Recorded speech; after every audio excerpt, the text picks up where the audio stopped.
Two Barbadians appear in court on a $120,000 airport drug bust. That's our top story in our Barbados Today morning news update for Tuesday, January the 2nd. I'm Emmanuel Joseph. A blessed new year to you, and thanks for joining us. Two Barbadians charged in connection with a more than $120,000 weekend drug bust at the Grantley Adams International Airport are due to appear in court today.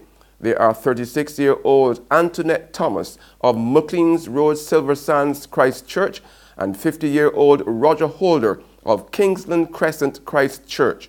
Thomas and Holder are separately charged with 4 drug offenses each, including trafficking and importation of marijuana. Police said 16 sealed packages of cannabis were found in false bottoms of 2 suitcases belonging to Thomas, who had arrived from Canada with her 2 young daughters, ages 16 and 10 months old. Police said that 12 sealed packages were also discovered in a false bottom of 2 suitcases owned by Holder. Law enforcers said a canine unit on duty had earlier flagged Thomas's luggage. There's been another call for the Front District Administration to remove the British Admiral Lord Nelson statue from Hero Square, the city. Addressing the Kwanzaa program of the Haynesville Youth Group and the Pan-African Coalition of Organizations in Barbados last evening, leading Pan-Africanist David Denny also said the continued absence of a local national hero in the square was an insult to African people. Denny also insisted that a strong campaign should be waged this year for educator Nanny Gregg and trade unionist Israel Lovell to be declared national heroes. I also feel that we need to remember a man like a brother who would have made a contribution, to the Spiritual Baptist Church, our brother Barbadians. We need to remember Barbadians. I don't want us to lose out on the whole question in terms of remembering the work that Barbadians would have done in terms of creating a strong African religion in Barbados. Barbadians created that condition, and therefore I think that we should call on the government to recognize Barbadians by naming the VHI Street bus terminal after our brother Barbadians. I think he has made a solid contribution. And finally, our cultural ambassador Gabby is a thinker, a writer, and a very good artist. And I think this year we should make a call and a demand for the St. Mary's School name to be changed. I see the change in a whole set of names. I think that should name the St. Mary's School after the mighty Gabby. At that same event, President of the Caribbean Pan-African Network, David Comishong, suggested that Barbadians should fight for a system of governance that put people first. Comishong also contended that populous communities like Haynesville ought to have built-in facilities that accommodate entrepreneurship. In other words, provision should be made. Bakeries, shops, recreation centers, all kinds of facilities that the people require, so that we take control of our community and we take control of the economics of our community. And similarly, at a wider national level, that we need to have a system that facilitates young people, like the young people here, as you come out of school and you come out with your education and your talents, that facilitates you to get involved in entrepreneurship. Last evening's Kwanzaa was dedicated to the 59th anniversary of the Cuban Revolution and the 214th anniversary of the Haitian Revolution. Meanwhile, 9 Barbadians have been honored in the Queen's New Year's Honors List. The recipients included leading figures from the labor movement, education, the church, and the public service.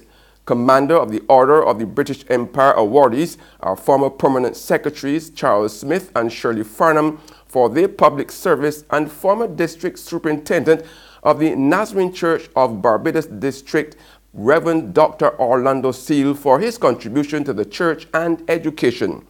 Those accorded the Officer of the Order of the British Empire are President of the Congress of Trade Unions and Staff Associations, Cedric Morrill, for his contribution to the labor movement, and his counterpart, President of the Barbados Workers Union, Linda Brooks. Now, Carlton Hines also received the honor for work in the catering industry. Two former fire chiefs, Velmo Cadogan and Clifford Clark, have been awarded the Member of the Order of the British Empire for their service to the Barbados Fire Service. Veteran educator Alvin Elwood Carter also received a Queen's honor. There's regional and international news after this short break.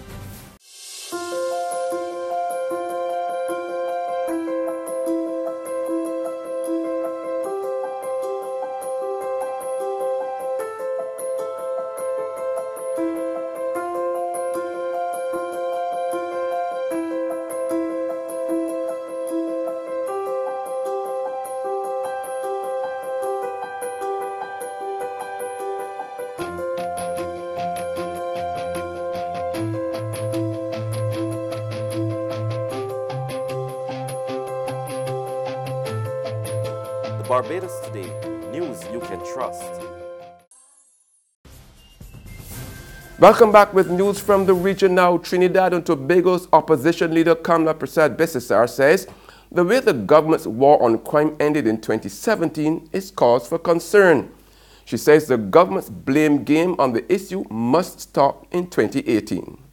Hours before 4 killings occurred in the pre-dawn hours of New Year's Day, opposition leader Kamla Persad-Bissessar said in her New Year's message for 2018, issued last night, that the government has shown that it is incapable of formulating effective anti-crime initiatives which would lead to a reduction in criminal activity and foster a safe and secure environment for citizens. The opposition leader said on several occasions the opposition has proffered recommendations on addressing the issue of crime, but claimed that the government has ignored these proposals and continues to try to blame others for their inability to govern effectively.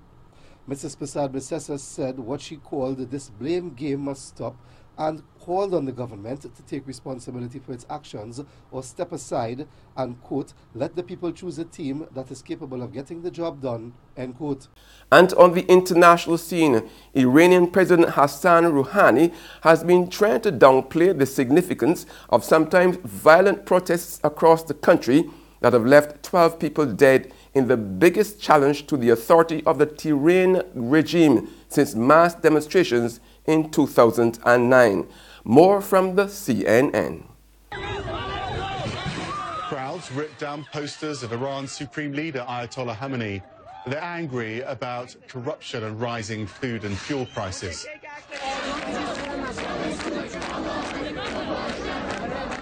There you can hear people chanting "The students are free" at Tehran University. Speaking now is our international diplomatic editor, Nick Robertson. Yeah, in fact, in the last few minutes, we've heard that Iran's defense minister has spoken, and it's sort of echoed in a way what we've been hearing from the president, and it's sort of what you would expect.